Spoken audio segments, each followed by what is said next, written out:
എല്ലാവർക്കും പുസ്തകങ്ങൾ വായിക്കാൻ ഇഷ്ടമല്ലേ? ഒരു നല്ല പുസ്തകം നമ്മുടെ നല്ലൊരു സുഹൃത്തിനെ പോലെയാണ്. ഇന്ന് ഏപ്രിൽ 23 ലോക പുസ്തക ദിനം.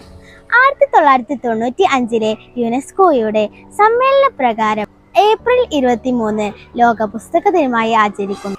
ഈ തീയതിക്ക് മറ്റൊരു പ്രത്യേകത കൂടിയുണ്ട്. എന്താണെന്നറിയാം?